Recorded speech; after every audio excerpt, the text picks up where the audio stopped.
Hey. Hey. We back live-ish. Live-ish. In real time. Yeah, right. That's the best thing, in real time. This was recorded now. the day before you listen to it. That's how real time it is. Oops. Still playing catch up. We got a fun one today. Yeah. I'll tell you about our vacation.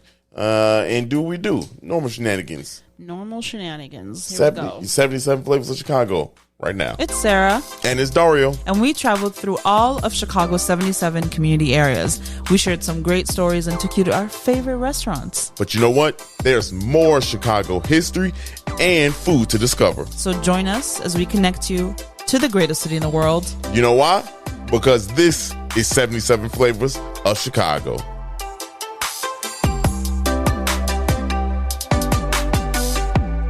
Yo. I was gonna be like, what's going on? I don't know what I was gonna do. I don't know what's going on. But welcome back to the real time. The thing. Yeah, buddy. Do. How's it going? Man, look, I am refreshed. Me too. I'm feeling good.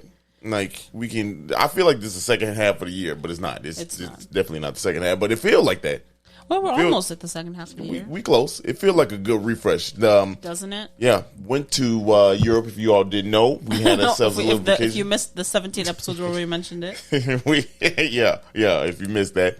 But we went to Europe, and now we can tell you how it was. It was amazing. Man, look, I ain't gonna lie. Italy is something different. Yeah. Man. 'Cause you guys know we love history. Yeah. So we were, just in our element out there. In our element, the Coliseum, Coliseo, the amphitheater, whatever you want to call it. That bad boy is different. That shit is huge. It is. Let me tell you. Let me. That's what she said. I had to. It's right. We back in the game all now. Those crevices and alleys and there's a lot going on down there. No, but it was dope, man. Like it was dope. Now here I got obviously it was a lot of cool shit. Yeah. You can follow us and watch the vlog. Yes, we will be posting. We will be posting a vlog of every Wednesday. A new video will come out about our trip. And if you don't follow us on TikTok, you can also do that. We'll be posting there. Right. YouTube will have like the longer vlogs. Obviously, TikTok will just have snippets, and so will our Instagram. But check them out. There's some really cool videos. Dario's working really hard on them. So the best way to support us without sending us money is to watch our shit. That's literally it. I mean, at least get the views up. Every Wednesday. Here's my one qualm with Italy, right? And it's not even with Italy. It's with how we here in America be like, yo, we got authentic Italian food. Here's what I'm not vibing with now. I don't trust that anymore. I don't trust it at all. We have Italian American food, which I can get with, But to say that there's authentic Italian food, no. I think it's like the ingredients themselves taste different. Like the vegetables taste different, the cheese tastes different. Like it could be tomatoes here and tomatoes there, and they taste different. Well, here's what I feel like that's not a secret. You know what I mean? Right. That is not really what I'm talking about. It should be different. Stuff is different across the country, but world. But we talk about pizza here in Chicago, and we know it come from Italy and all this kind of stuff. Not just Chicago, but in America. We went over there, and y'all, we had the pizza that had hot, spicy salami on it. Okay. Diavola. Yeah.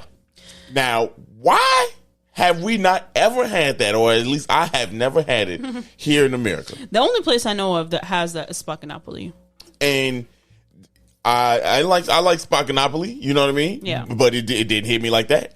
It didn't. I don't think we ordered it when we. I don't think we knew. We didn't know to order it, right? We didn't know that it was a thing. Even if so, maybe we got to try them out. But y'all, if you have not had Italian like spicy salami on a pizza, you are missing out. And it's so good. Yeah, it's very good. You know what? I'm gonna go this far. I'm gonna say this: my divorce papers with pepperoni, is in the mail. Pepperoni is overrated. Pepperoni might be a little bit overrated. Might be. Actually, now that I had spicy Italian, definitely overrated. I feel like it depends where you get the pepperoni from, because sometimes it could taste plasticky, right? And sometimes it's delicious. That's very true. You know what I mean? Is it how thin is it cut? Is it scoopy? Is it a cup? Pep cup? That's good. That's good. Is it a flat pep? I don't know. All I know is the paper's in the mail. You know what I mean? Yeah. There's pepperoni. I feel like cured meat has to be really high quality for it to be good. Otherwise, that shit tastes like a Lunchable. Yeah. And it did compared to spicy to salami. Like I'll still order pepperoni from Pizza Hut and I'll fuck it up. Yeah, I mean, well, Pizza Hut. I don't know. I mean, on a bad day. Yeah, it's got to be a really bad day. Yeah, I know. It's got to be. You got to be down bad. Options. Actually, one pizza place we really like is Art of Pizza. They make a pretty good pepperoni. Now, Art of Pizza is different now. They pizza is really good. Yeah, I feel like Art of Pizza got a lot of accolades over the time, but I still feel like it's underrated. I know, right? Don't I mean, like, it seemed weird to say, but like it's got a lot of accolades. People know about it. You know what's funny? Now that you say that Art of Pizza is underrated, even though it's always packed when we go there. But it's back to people taking to-go orders. Right. But I was watching TikToks as I do, and this Chicago-based person, I don't know if, I didn't actually look at her profile, so I don't know if she's like a full-time influencer or something, but... From Naperville. No, she's not from Naperville. But she was talking about how people that come from outside of the city try to create content about Chicago and call everything a hidden gem. Yeah, and it'd be like that. You know that one cafe down that one alley in River North that everyone goes to, and everyone's like, "It's a hidden gem," because it's literally just like you just got to take a right into the alley and you'll find it. But I thought that was funny. I was like, "Yeah, that was funny." One more takeaway. I'm challenging everybody's ice cream. Everybody. Oh yeah, gelato is different, but not any gelato. Ain't gelato just ice cream? It's not. I think the fat, milk, and sugar ratios are different. Yeah. So it is not exactly ice cream. All I know is we need a gelato place here in like a dope one, like a real, like Grom. I'm calling you out specifically. We need Grom. We need Grom here. Grom is the best gelato I've ever had, and I've tried 3 of them. And I can make that. We had it 3 days in a row. It's gonna be somebody out there. How could you make that? But we say that to say this. If you do need recommendations for Rome, Milan, Venice, Florence, Lake Como, Barcelona, hit us up. Yeah, right. Because I made a 12-page itinerary, y'all. Man, look, she was out here. We was on schedule. You can have it. The only thing I need in exchange is proof that you watched the vlogs. Right. And I'll send you the itinerary. Right. How would they prove that? With cost breakdown. I don't know. Comment. You got to comment. Comment on at the minute 12 part, just so we know you got through 50% of it. You know, someone's gonna be like, "Fuck your itinerary. I don't want that shit." Right? It ain't that serious. It's not that serious. I'm not about to watch this nasty ass video. Go to Trippedia, whatever it's called, Expedia. Trippedia. Well, your boy's old. Yeah, your boy. I'll be acting like TripAdvisor. There it is. Well, all our Hey, look, we'll holler at us, TripAdvisor and Expedia. I just made y'all a company. No. Trippedia. That's so dumb. Feel good to be back. That's all I can tell you. Yeah. Here's what we're going to do today, though. Because today is a pretty dope one. It is a really dope one. It's a good comeback. I cannot believe we got to speak to the person that's on this episode. Yeah. Wild. And I just want to preface this because, like, art is absolutely vital to just human life. Yeah. And it's a huge part here in Chicago. Now, when you add the youth in there, you know what I mean? Now we activating something different. Right. And we have a big opportunity, I feel like, to even grow that even more. Yeah. So it's pretty dope. I agree. I think so too. Yeah. I was just really excited about the conversation. I think it was a really good one. We were absolutely honored to even be given the time, and was like, she busy. Y'all gonna hear? Yeah. She busy, and it was such a wonderful time. Yeah. Like truly. Yeah. Everyone, the whole team. Right. Like Leslé was great, but the whole team was amazing. Everybody, the whole squad. We can't wait for you to hear this one. Yeah. It's really great. We talking about art, y'all. Let's get it.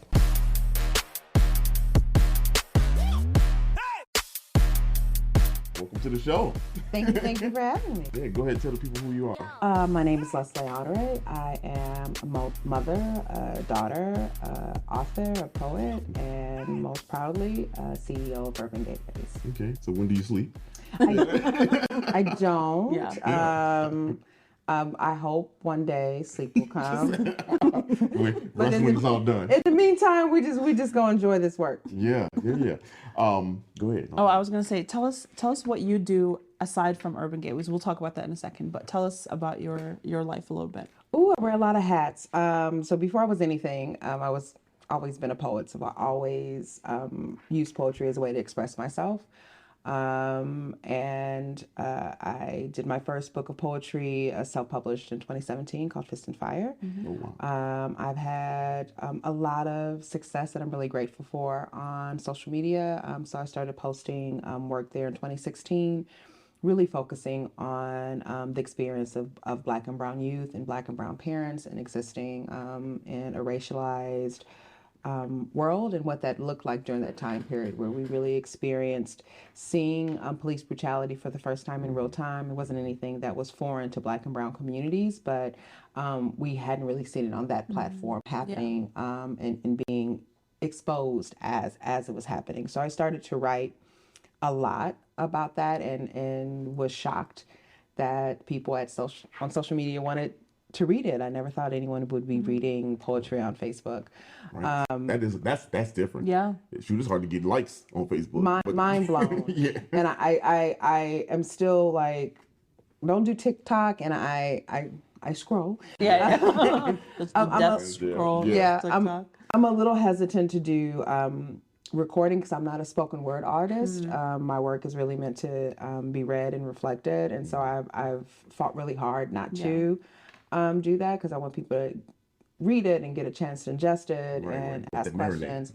Exactly. So we've had a lot of discourse on social media about what it's like to raise Black children, and the conversations that we have with them that are different than white mothers have to have with their kids, how we navigate spaces, how we navigate safety, how we say hello to people, how we enter a room and look where the exits are, look for where safety is, who are our allies, who do we head nod with, where is belonging, who are people who look like us, in every space, in the grocery store, at the gas station, at churches, everywhere, and the exhaustion that is.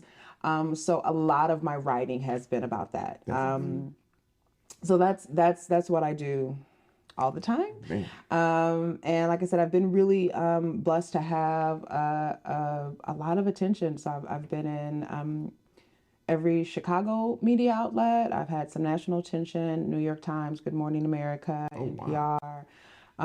Look in the camera when you say all that. That's your camera. Go ahead, talk that talk. Go ahead. Super proud of that.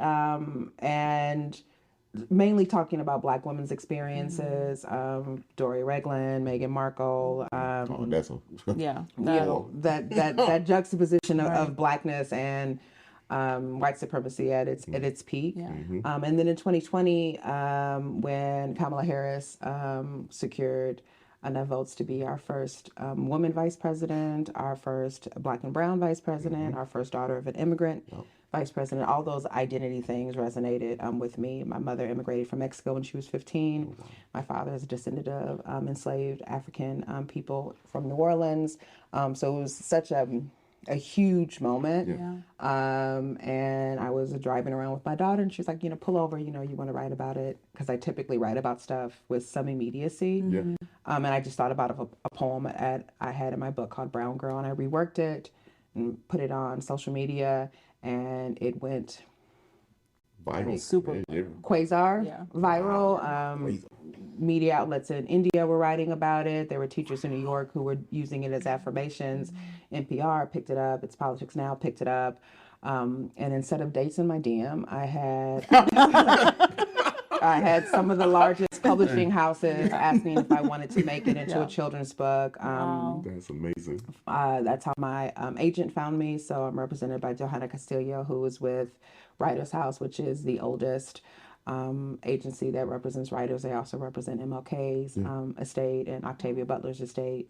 And then we signed a 2-book deal with Little Brown, which is an imprint of Hatchet. So Brown Girl will be a children's book illustrated by Cosby Cabrera out in fall of 2024, followed by My Brown Boy, illustrated by Katora Bobo in 2025. So that's some of the stuff. And then you said that's not enough. Let's do more. You said not busy enough. That's wild. Congratulations. Yeah, that's amazing. Yeah, I mean, like, I'm sitting my mouth like open. Like, I'm just like, what is going on? I'm super grateful and super proud. Yeah. I mean, you worked really hard. You earned this. Yeah. You can be gratitude is important, but a good 30 years of gestation and 20 years of hoping, 10 years of writing. And so it's nice to see it get to fruition and to be able to talk about that your art doesn't have to be something that you put to the side for your profession or for your family. Because you're doing them hand in hand. You're like CEO and also artist. Yeah. So tell us a little bit about that. Your new role here at Urban Gateways. Yeah. So Urban Gateways is my perfect Venn diagram of my gifts and my talents and my purpose all colliding into one really awesome space. I've been doing nonprofit work for over 20 years in Chicago, and I've always been in positions of advocacy, specifically for Black and Brown people. I identify as Blaxican. So I like to do work that advocates for people who don't always have an advocate. And for me, art has always been a way to process, to heal, to connect, to find our common human threads. It's how we've expressed ourselves since the beginning of time. I love saying before there were words, someone put pictures on the wall, so you knew that was their buffalo. This was their family. This was their cave. And when it comes to poetry, that's how we've always told our stories. So we didn't write it down. We sang them by the fire. We repeated them. We memorized them. That's how we recorded our histories, our sorrows, our joys. Amazing Grace game. Yeah, it's how we created community. So I'm very honored to be leading Chicago's oldest nonprofit whose focus has been on arts access for everyone, for every youth in Chicago. It has been transformative in my life. And you don't know the magic until you see the first time any person, not just a young person, but anytime someone creates for the first time, and that moment of complete agency and authority that this is their work and no one can tell them that it's right or it's wrong. It's what they own. Something shifts in you. And we here just want to make sure that every young person in Chicago has that same access to create, to be around the arts, to see it done professionally. Our focus is process, not end product. We're not trying to create, the next Basquiat or Beyonce. What we want to create are people who don't have to fight or be privileged to experience the richness of the arts, of visual arts, of performing arts, of written word, and how that helps you see other people, how that helps you respect other cultures, and how that helps you see yourself. I'm taken aback because art for me has been such a medium. I'm a comedian, so that is a form of art. And then we do this podcast, and that's a form of art. So when we heard about this, and photography, look at I talk that talk. Photography, everything is art. Everything is art. Everything. There's nothing that we eat, wear, touch, digitally work with, read, look at. Everything is creation. If it wasn't there before and someone had to make it, that is art. That's art. Yeah, that's art. And so the kids, I don't know. I guess where am I trying to go with this? Because you said a lot right now. You said a lot, and it's amazing. First of all, I want to ask this question, kind of backtracking. So, do you ever thank your daughter for telling you to go ahead and write that? I thank my children for so much. I mean, and that part even goes back further. At the time when the book was written, I was writing a lot of poems about Black boys. My son was 13, and he was transitioning from that space where society saw him as a child to when society started to see him as adult. The adultification of Black and Brown children, where we lose our innocence and our assumed criminality. Because it's a switch immediately with the society. They want to. And it doesn't help if your child is tall or if they appear, grow facial hair or something early. Yeah. So I was writing a lot about that, and this was, Trayvon Martin. It was Tamir Rice. It was Mike Brown. All of that stuff was happening, and my daughter was like, "Hey, I don't see our story in this." Right. And I was a gut punch. Yeah. I was like, "Ooh, right. That's a good point. Yeah. You're right." So I started to reflect. So Sage's suggestion of stopping to write that even goes back further to helping the challenge. Right. Absolutely. Right. That's amazing. I love that. Now, go ahead. No. I was gonna say, so you got the kids here, so that brings me to the point to the kids here. How did you get this message out to get this space, for the kids to start to create? Because it's like that to me is like dope to get everybody to come here and like to. So the space that we're in today, Street Level, was its own organization that Urban Gateway was acquired in 2017. So they've been doing that great work of creating a space where unhoused youth can come and drop in and do work, where kids can learn about professionalism in ways that we don't always have access to. When we think about performing arts, often we're thinking about who's on stage. We're not always thinking about who's doing lighting, who's doing editing, who's doing sound, who's running grip.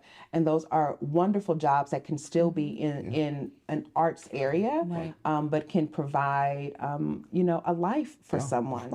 So Street Level has been doing that work for a while. We're happy to have them as part of Urban Gateway's family.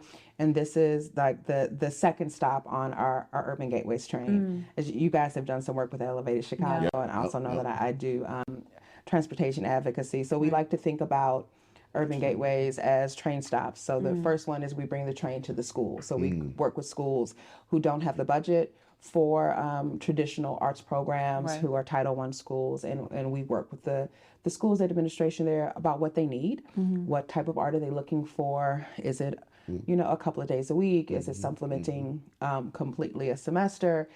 Do they want one teacher, two teachers? And then we work with dynamic, amazing teaching artists here in Chicago who bring their profession and their desire to teach other people and bring them along their journey as well. So we pair them. So we work as that bridge between filling that need and that gap and connecting them with amazing teaching artists. So that's the first stop.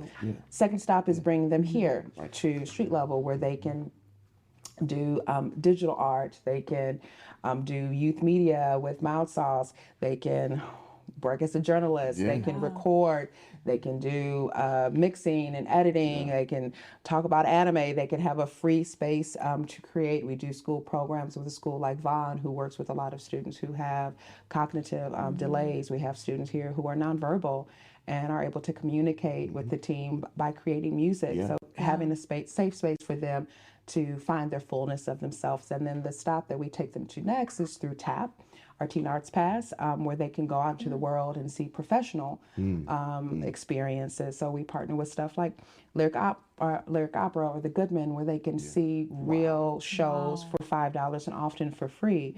So that's really our journey. It's taking our teaching artists there, or touring artists who may do cultural, moments to see something during Black History Month or Asian Pacific Islander Month or Hispanic Heritage Month, where their kids can be immersed in the music, dance, culture of people, and we bring it to them. And then we have a space where they can come to us and explore, and then we help them facilitate how do they, say, go through those art gates in the world. So that's just, it's like a conduit, really. Like it's like a electric current, you know what I mean? Like you're putting people back out to. Do you have like the students that, because I feel like you said it, art is so fantastic, and I didn't open up a lot until you start really doing your art. Now I'm a talkative person, but like it's a different level when you like hone that skill and you get in that comfort zone. Like how does that immediately like affect the kids, like from your point of view? Because I know that that's got to be amazing to see. It gives them an ability to be their full selves. I think especially in schools, there's a lot of focus on academics or athletics. Yes. And the artists fall through the cracks. So being able to give them a space, to give them support, to give them arts education that says this form of expression is just as valuable as the others. And not only is it just as valuable, it has career pathways too. So you can create because you want to create, or you can create to an end as well. You don't have to commodify it. You can just enjoy it, or you can use it as a pathway for other education or professions. Right. So really wanting to look at everything that art can bring and make sure that they have as much access to that as possible. I love that there's like no pressure for them to monetize their art. Like they could just create in a space that's safe and just do that for that. Like you don't have to, you don't absolutely. You can just, if you want to, make it a career, you can, but you don't have to. Now, do you have like people that like donate some of the equipment? Because like I see some of the stuff that you how do you get this is dope equipment? Like Logic Pro. Yeah. I use, and I had to. Anybody help me out with that? I had to figure it out. Listen, so we write grants, so you seek it out. If anyone's listening, if you have equipment you want to share with us, absolutely. We would love for our students to always be able to operate on the newest, the best.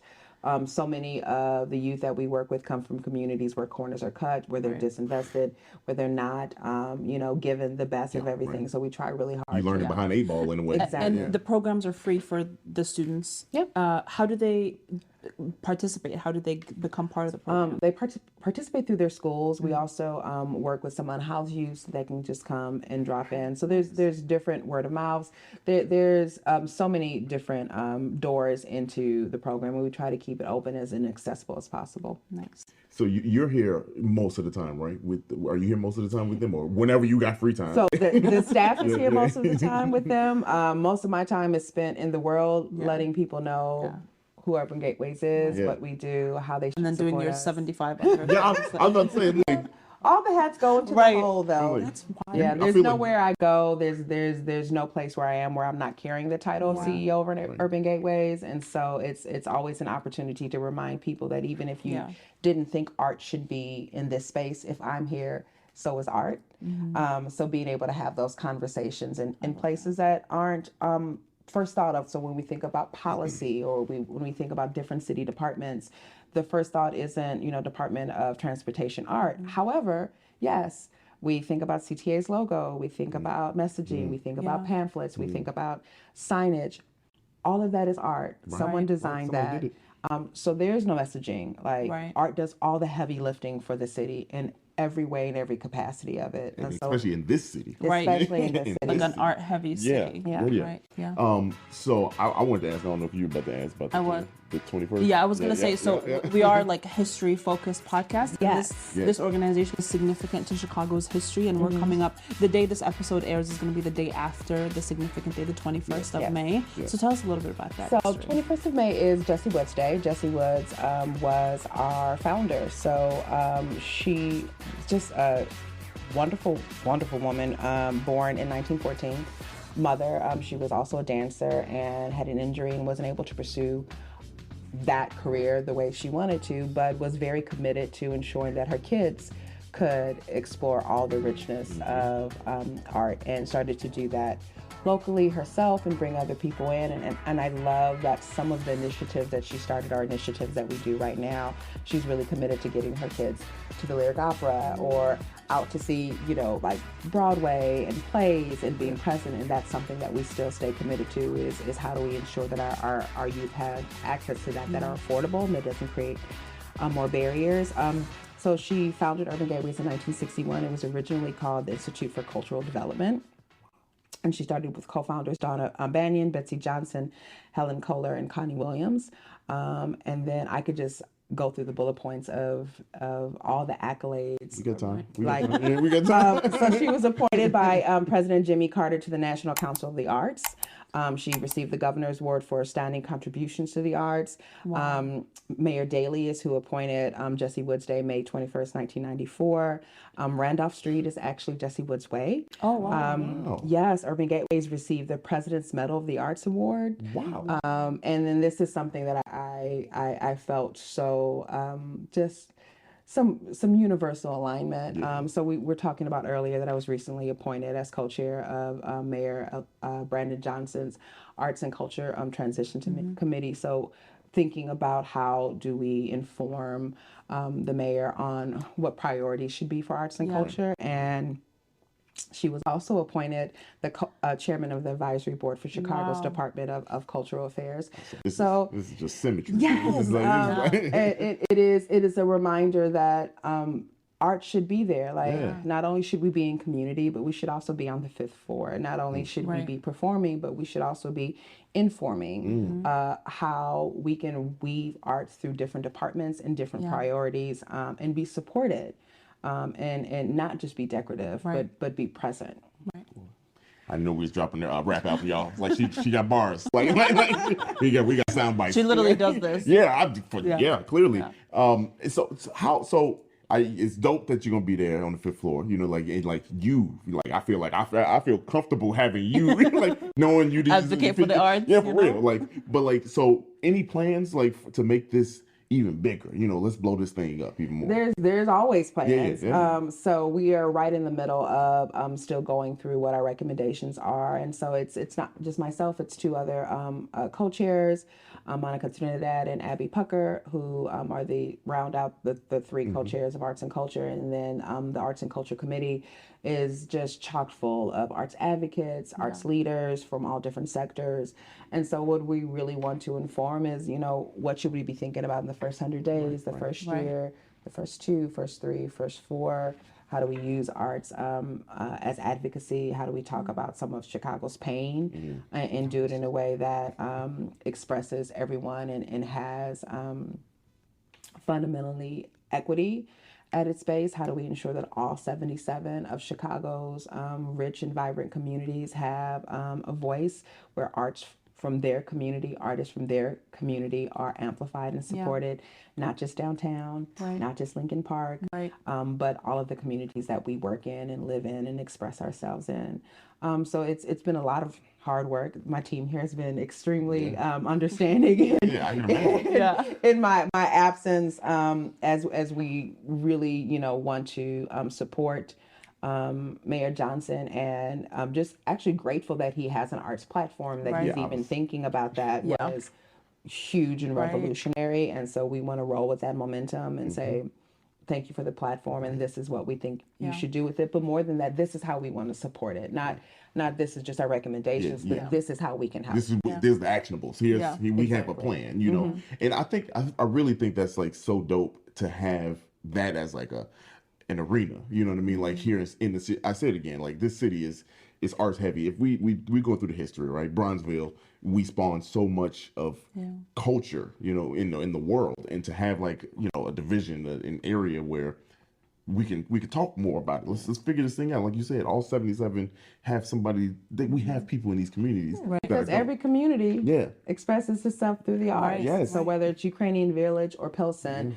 whether it's Humboldt Park or Washington Park, each one of those communities have artists who've grown up there and have a unique voice, and it deserves a platform to be heard. Right. So true. Yeah, I mean, this is... I don't want to say I haven't heard of this program. I didn't even realize that Jesse wasn't excuse my, ignorance. But I think this is dope to how many people.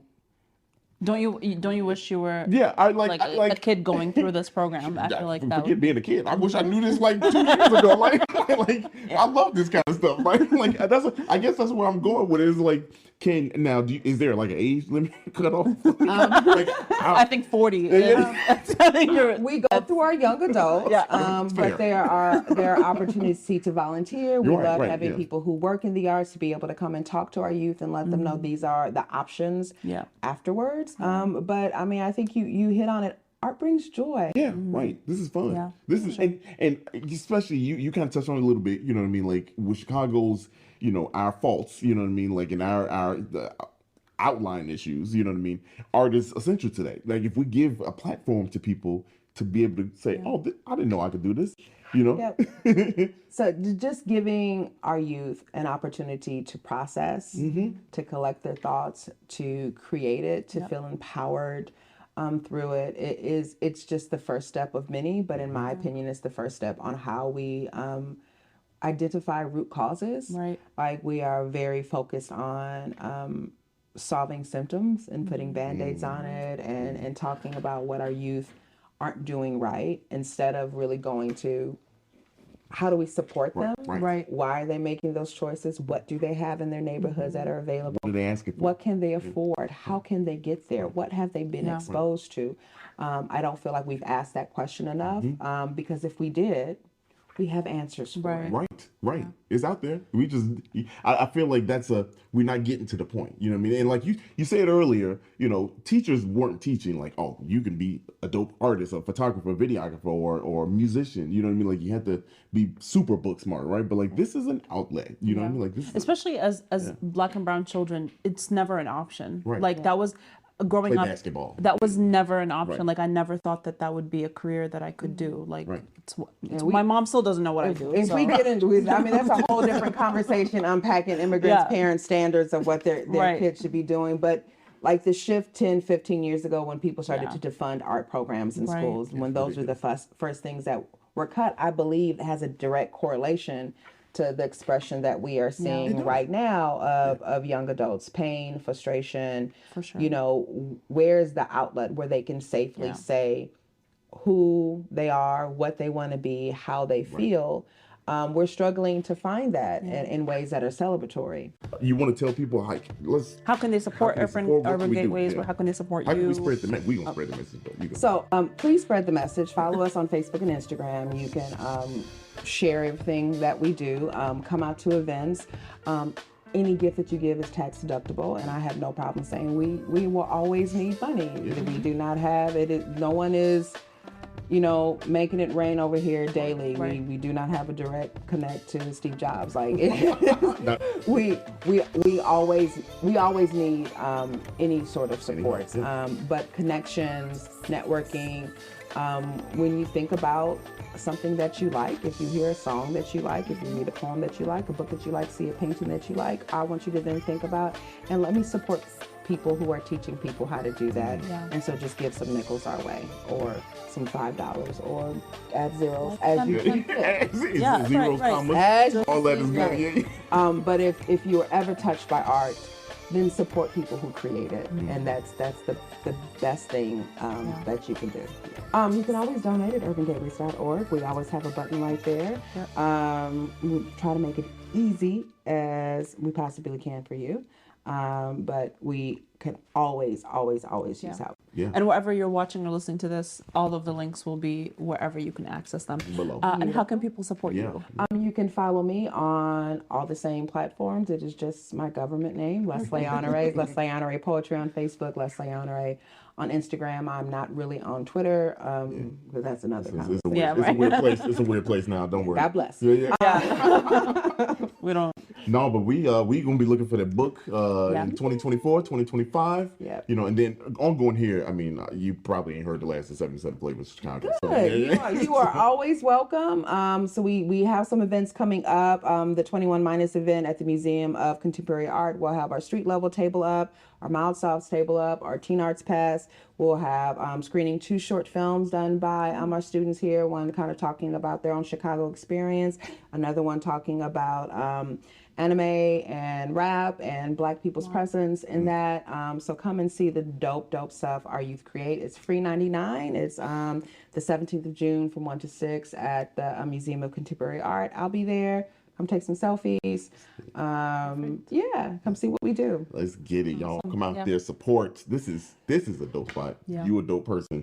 We appreciate it. What you got going on is. Thank you. This is a dope team. Hey, I dope see. People in here. They gave us a tour. They're for real. They were very nice. I saw those Macs in there. I'm about to start editing my stuff on it. Listen, Apple. Holla at me. That's your talk to that one. Apple. We are just down the street. Feel free to donate equipment. We will receive it. We'll give you a shout out, several. Our kids come make a documentary. You want us at the Genius Bar. However you need us to let people know that you are supporting us, we will receive your support with open arms. And that is my Apple pitch. Thank you very much. That was great. That was wonderful. Poetry. If I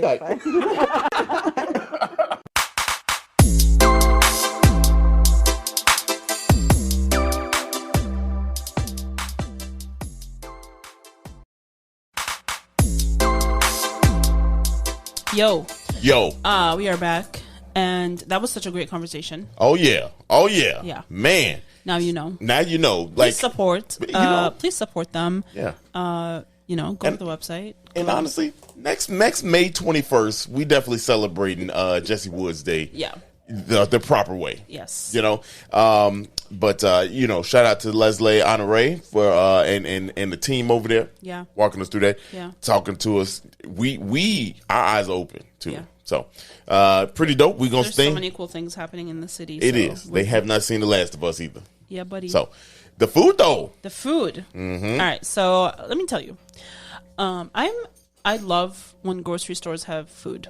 Yeah. Okay? Yeah. I love that's when kind of vital to a grocery I love store. eating it. No, not like that. An area where you can also eat after you shop, during you shop. Got you. During you shop, Yeah. while you shop. Yep. I love Jungbu and their little food section. Mm-hmm. You know what I mean? Mm-hmm. I even love Mariano's and their little food section. Yeah. Mariano slap though. Mariano go crazy. They do. They really do. I ain't gonna lie. Not gonna lie, but everything's $1 billion. Well, now that they're part of Jewel, I don't know. They own Jewel, so Jewel about to be $1 billion. Jewel's already $1 billion. I literally try to stay away from big grocery stores. You know that. I like my favorite grocery store to shop for day-to-day things is Edgewater Produce. Yeah. I just love that place. But the place we went to today is also one of my favorite grocery stores. I love Mexican grocery stores. The produce is often cheaper. It's fresher. They have a bunch of different things. They have more spice. I don't know. I just love the vibe of like it. The variety. It's colorful. It's, and the place that we went to today happens to also have a restaurant in it, in the back. And I want to tell you a little bit about it. So, what's the name of it? Carniceria Guanajuato. Okay. Carniceria means like butcher, meat shop. Carniceria. And they have a meat counter, and then they have 3. This is number 3. This is number 3. Yeah, it's called Carniceria Guanajuato 3. So, really? I assume there's 2 other ones. Well, they like movies out here. They got part 3. Well, I mean, multiple locations. Yeah. You So they just number them. I guess Harold's do it. I mean, it's family owned. Okay, Harold's Chicken Shack 54. Right. I know damn well there's not 54 Harold's. Shit, You think so? Yeah, I don't know. That's a good question. Is it really? The Harold's 75. No, it ain't that many. Harold's in every community area. Now that would crazy. There'd be a lot peaceful in here. A lot more peaceful. Like people, you get that chicken and you just relax. Now we got conversation. You're napping because you gotta digest all that. Right, we all good. Yeah. But it's family owned. Yeah. And it's been around for a little over 40 years. They hit 40 years in 2021. Damn. Yeah. Really? Yeah. They've been around for 40 years? 40 years. Wow. Crazy. Damn. That's how old you are. Come on now. So it's not that old. Don't be that shocked. That should be so unnecessary sometimes. You act chucked as hell about 40 years, knowing damn well you also 40. I did. I don't know what. You're like, damn. No, that's a lot of numbers. A lot of years. That's a lot of years to be around. But one cool thing. So they've actually their logo is. It's a cool story. It's a cool historical story. So I thought I would throw it in there. Okay. It's called it's a statue of a man holding a torch. Okay. And the man that's holding the torch is El Pipila. Pipila? Pipi? No, don't do that. Well, so Guanajuato is a state in Mexico, right? And this statue, this monument of a man, is actually part of Mexican history. They say that this man was born with some sort of birth defect that gave him a limp, and so he was often bullied in his town. He was born in the 1700s, so he was often bullied in his town because he had a limp, he had a disability. And so when the revolution started, he actually became kind of like a hero, and that's where there's the statue about him. He put a stone slab on his back and carried a bucket of tar and a torch, okay? And he ran towards a door that was up in not a castle, but like a fort that was housing the Spaniards. And so he was getting arrows in his back from the Spaniards' bows and arrows, and he was running towards that wooden door. He threw tar on it and set it on fire, and kind of like expedited the process of them going into this battle during the revolution. And so he became a local hero in Guanajuato. And they made this statue about him. That is interesting as hell. Isn't that cool? Very cool. Something else I'm looking up about Guanajuato. Guanajuato. There you go. Yeah, look at you, boy. All right. It is a UNESCO World Heritage Site. So a lot of the cities they're called pueblos mágicos, and they're magic towns in Mexico. Most of them are UNESCO sites, and they're called the magic cities, magic towns. They're absolutely beautiful. He was actually originally thought to be from San Miguel, which is now called San Miguel de Allende. Okay. So yeah, interesting. There's a cluster of these towns. Not a cluster. There's a bunch of these towns all over Mexico that just have such a beautiful history, like beautiful architecture, very rich culture. So. Yeah, he was one from one of them. That's pretty dope. Yeah. Okay. So that's their logo. That's the logo. The family is from Guanajuato, so that's why Guanajuato. There you go. Oh, yeah, okay. I don't know. That word just is getting me right now. It's not the easiest. But I just like the way it sounds. Yeah, I feel like you're doing a lot when you talk. Sure. Guanajuato. Guanajuato. Well, I am. I need kicking your ass. It's kicking the hell out of me, boy. Anyway, so one thing about the restaurant that is in the back of this grocery store is that the meat is never frozen. All of their meat for the food that they make is fresh. Good. Because they run a butcher. Right. So right. You can only expect so much. Yeah, right. You get it. You're fresh. Never frozen. Fresh. Frozen, never fresh. Fresh, never frozen. There you go. Okay, there it is. I knew I heard that from somewhere. Wendy's, ain't it? Is it? Wendy's that's the Wendy's thing. Shit, definitely not McDonald's. In America, at least. That McDonald's over in Italy was going crazy. Anyway, It's not about that.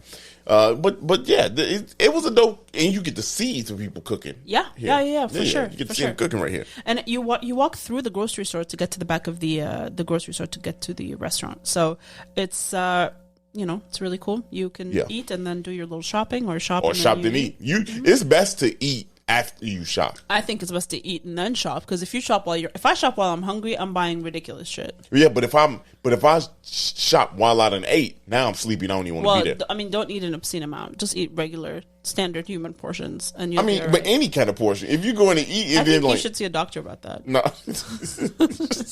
Every time you eat, you go to sleep.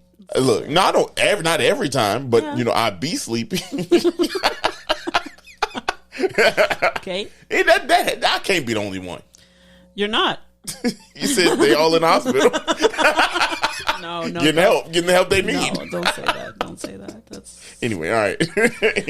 Let's talk about what we ate. Yeah, because it was delicious. It was quick when we got there. We got there around like 4-ish o'clock on Friday. Yeah. And we had a couple different things. We ordered three tacos. Yeah. We got two cecina, which is kind of like a Mexican jerky. Yeah. And I got what did I get? You got a burrito. No. I got another taco. I got a steak taco. Okay, yeah. Carne asada. Yeah. And we got them with cilantro, onions. They come with a double corn tortilla, just really fire. Yeah. They were both. Let me tell you that's the first time I ever had cecina. And I know it's the first time I ever had it. Now, granted, y'all probably like, oh, you never had cecina? Look, man, there's a lot of things I never had. It's not as common. Well, I don't know if it's not as common, but it's like people tend to go for asada, carnitas, right. Yeah, that's that's the best way to describe it, because you see it on the menu. First of all, you don't know what it is. You're not going to take the time to Google it and be like, what is cecina? I'm just going to get the carne asada because I just learned that. And so then you skip over it. But now, oh my God, that was, y'all mark this down. That might have been better than the steak. Was it? That might have been better than the steak to me. I don't know. It's just the texture was a little bit different. It was a little bit like kind of like a jerky. Think about jerky, but just chopped up. It's not as not dry as dry. It's what it is like it's obviously cured meat, right? But then it's warmed up, so it's not as like dry. Yeah, because you got to tug at actual jerky. Yeah. But this one is not tugged like that. But it was very good. Very good. Oh my goodness! Like I was almost like, damn, we should have got more of these. Yeah. You know what I mean? Like I should have. That was this. Now, quickly about the steak. The steak was fire. Don't get that wrong. Because the crispy edges slightly, you know, and then it was not chewy. It was a good asada. So, but yeah, I feel like the cecina just stole the show for me. It just stole the show. It was good. Yeah, I took a bite. It was delicious. My carne asada taco was delicious. Yeah. Per usual. I was gonna. Yeah. Right. Safe choice. Yeah.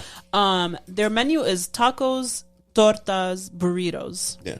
Right. So we got 2 burritos. I got the carnitas, and you got the carne asada. Mm-hmm. And I really, really, really loved the carnitas. Yeah. Carnitas. Yeah, carnitas. Yeah. It was really delicious. It comes with avocados, like a generous amount. I know you don't like avocados, but it comes with a generous amount of avocados. A generous amount, y'all. Yeah, it's a big burrito. It is. It's like $8. Not the biggest burrito. No, but it's not the biggest burrito, but it's decent. Like, decent size. Like you might not be able to finish the entire thing. I feel like, and like just to give you some perspective on those avocados, they like the sliced up, not like the. They're not square dices. Yeah, They're right. like they like slice them, crescent shape. Yeah, and slices. Sarah right now, they hefty. Like you get a lot of them. That was like the first time I've seen like that many. It was a part of the meal. I feel like it was delicious. Yeah, I mean, you know, I love avocados. So avocados are not bad, but they just annoying. Wow, we're at the they're not bad point now. Okay? Yeah, that's because I accidentally ate one. No. And you said, shit, this shit I was like, fire. shit, goddamn. But then I was like, give it some creaminess. Right. Look at it. I got street cred on this podcast. I can't be turning. Wrong? You can. It's called growth. No. I've grown enough on this podcast. You could grow. We could always grow more. You know, I'm growing to the point where I'm just petty. I'm gonna be. That's the opposite of growing. That is. I think that's immaturity and requires therapy. I'm pretty sure. It requires therapy. I think you should go see a professional for that pettiness. And you said you would be falling asleep after you eat and be petty at the same time. You're like super petty though. No, I'm not. Yeah, I am. I'm petty. Yeah. I'm very petty. I'm petty to a degree that like you could calm down. You know what I mean? Like that's kind of petty I am. I see that. Yeah. Self-reflection. You said I'm not changing anything about it, but I'm not. It's fun actually. If I'm being completely honest, it. Yeah, I do notice it. It's just fun. It's fun to be petty. Shout out to my petty people out there. I feel like I'm petty, but you are. But it depends who the person is. Me, you petty. I am not petty with you. Okay, this is just me standard. This is not petty me. Oh, so you just that. Worse. This worse. Mm-hmm. This worse than you posting the video of me lacking on. I have not posted it yet. Yeah, that's worse. Head over to our TikTok to see what the video that Daria is talking about is. She had me thinking because Sarah edited her own videos now. iMovie. We got 2 videographers in here. Beep. You know, editors. And so she come over to me talking about like, hey, look at this video I made. This is a cold video. I'm up here. I'm like, all right, let me go see what my baby done made. You know what I'm saying? And then I go over there. I'm looking at the video. It's a fire ass video. I'm like, then this shit going crazy. Low key. All right, man. Look, we about to start passing some of this work off. And then it gets to the end of the video, and it's your boy just asleep, sitting bent over on the head bobbing. You know what I mean? And I was like, you know when Simba, like when Mufasa died and Simba ran up to him and was pushing him. You know, like it's like, that's what I was thinking. I was like, damn, wake up. wake up, all bro. This bopping. Man, look, it was ridiculous. That's not petty. That's funny. Yeah, that's petty. That's funny. It's all good. It's all good. Guys, go watch the video. Tell me, is it funny or is it petty? It's petty as hell. It's petty as hell. Your opinion. Y'all, some people gonna be. It could be both. Yeah, it could be both because right. It was funny. I laughed, but I was like, this shit laugh. It's ridiculous. She gonna tell me the last scene. You gonna like the last scene. You built up the anticipation anyway about Guanajuato tacos. Yeah. We had green salsa with them. I didn't see any red salsa up top where we grabbed the green one from, but it was really, really good. Yeah. Are y'all a green salsa or red salsa? I'm people? a green salsa person. I'm a red. I'm a red salsa. What about the red salsa do you like more? Because I feel like some people red is hotter than the people's green. That's possible. You know? I just like the flavors of the green salsa because I like the flavors of green tomatoes. Yeah? Okay. Or tomatillo. I just like, I don't know. I feel you like. just like spicier. Yeah, I just like it spicier. Now green is not bad. Now here's what you do though. If you're a real thug, you put the green and the red together. Yeah, that's what. But you know what? My favorite what is the green salsa, but adding avocado to it so it becomes creamy. You've had it before. I ain't had You know where you've had it? Where? At the taco place we like in Chicago Lawn. He adds avocados to his green salsa. What? Mm-hmm. Lotto. Mm-hmm. What? Mm-hmm. You what? You didn't know that? No. Yep. How did you know that? Because I know. I could taste it. You could taste it. Oh, we got to talk to him. We're going to talk to him. The one that's absolutely delicious has avocado in it. What? This whole time? This whole time you're a fraud. See? Look now, Miss Londa and Mindy, if y'all out here on this podcast talking about, see, I could hear y'all. For some reason, I heard them talking about, look at them eating avocado and liking it. Guzzling avocado, not knowing that shit slapping. That shit be. If it really do, I don't think so. I mean, I know so. You don't. I don't care what you think. I know for a fact that it has avocado in it. You're just stubborn. I'm not about avocado. Yes. About everything. Avocado ain't that fire now. Like, let's be honest. There's like millions of people around the world. It's an entire industry. Okay. Right. It's like a. You remember what you said to me? Million people can't be wrong. That's right. Yeah, I'm about to trigger a lot of people. Get off your high horse. I'm about to trigger a lot of people with this next. This is the petty me coming out. I'm just doing it to trigger. What? Avocados Stop it immediately. Are fashionable. That's the only reason why people. That is so offensive on so many levels. Listen. I understand avocados have been gentrified, but they are not trendy. They trendy. No. That's the only reason why people like them like that. No, that's not true. They're a huge part of a lot of cultures. A lot of foods around the world are consume avocado heavily. Name 3 off top White of your people dome. made it trendy. Name 3 off top of your dome. Mexican. Okay, no specific foods. That's easy. That's easy. I can name a bunch of foods that do have it right avocado now. You got 5 seconds to name 3. I mean, you had avocados in your burrito the other day. The green salsa has avocados in it. Guacamole has avocados in it. Guacamole is avocado. Yeah. That's not a fair one. Okay, there's what we make these like they're not milkshakes, but they're shakes that just are made of avocado and you eat them. I wish y'all could see my face right now. They're so good. Ain't no way in hell I'm gonna eat an avocado shake. No, y'all twisted. Y'all, you know what? Here we go. I haven't done this in a long time. It's time to send people to jail. That's like me saying chicken is trendy. Chicken is not trendy. Chicken is not trendy. Chicken is actually good. What if I said fried chicken sandwiches are trendy? We cut this goddamn podcast. Okay. Fried chicken sandwiches. Now, actually, they are trendy. They are. And you know who did it? Popeyes. Popeyes did that shit. Popeyes made it trendy. I know they did. Yeah, right. They were. That was mayhem. That was over a sandwich. Come on, and that sandwich was slapping though. Did I ever tell you the story about how I had the sandwich before it got famous? You did not tell me. So I was at Best Buy. I believe that's when the sandwich got hot. Explain to the people, I was at Best Buy means you were working there, not just like hanging out at a Best Buy. I was working. Dario was hanging out at a Best Buy. It was AT&T. I used to hang out at Best Buy because Best Buy used to slap back in the day. Yeah, but you worked there. I did. Yeah. But this was at AT&T when I worked there. And I remember just getting it. And I was like, oh, this thing is good. This is a good sandwich. I remember talking to a boss that I hated. Still hate him. If I see him, it's on site. Name him. His dumbass is Fernando. Stop. Look, it's Fernando. Stop. Fernando, whatever. No. He had a box-ass head with a fucked up hairline. Oops. Sorry. Why are you bullying this man? I'm sorry. Anyway, you see, you triggered me. But I was sitting with him when we was cool, and I was like, "Oh, this sandwich is good." Like a week later, you couldn't get it nowhere. Nowhere. Who was the person that came out? The rapper? I think it was Offset. He was like, this is the best this chicken sandwich. Like, go get it now. Yeah. And everyone just lost their mind. Everybody lost their mind. I mean, it's a good-ass chicken sandwich. Yeah, it was very good. You know they call it... But there's a lot of better. You know they call it the sandwich now? It's not, if you order it, you say, let me get the number one. The number one is called the sandwich now. Yeah, it's delicious. It's good. No, it's called the sandwich. I know. I'm saying it's delicious. Yeah, it's still delicious. Yeah. But there's better. There's better than Popeyes. Let's have this conversation. What's like what? Which one is better? Budlong. No, hell no. You don't think Budlong is better than Popeyes? Hell no.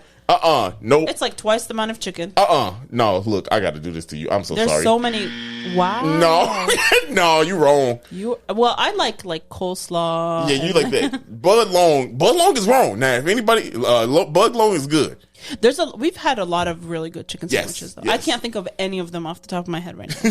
Right. But we've had many. But you said that's better. I think so. Like when I crave a chicken sandwich, I'm craving a Budlong chicken sandwich. Not gonna lie. What? Yeah. It's $40, but I'm craving.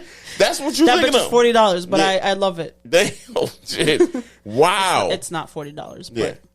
I am like, we live together, y'all, and I'm shocked as y'all right now. Really? Are you? Yes, I'm stunned. What do you think is better about the Popeye sandwich than the Budlong? The sauce, for one. The crispiness. No, the crispiness. Oh shit! Are you outside your mind? I know. I'm fully inside of it. You know what? We're gonna have to get both and compare them. Yeah, we're gonna have to. That is. We should do. You dead serious? Look at me in my eyes. You serious? I'm dead ass serious. We should do it. We should do a fried chicken sandwich ranking. Yeah, we should. We're gonna have to. Now at this point, you got to be. Something wrong with you? Guys, you okay? Send us your top chicken sandwich, and then we'll rank them arbitrarily. What?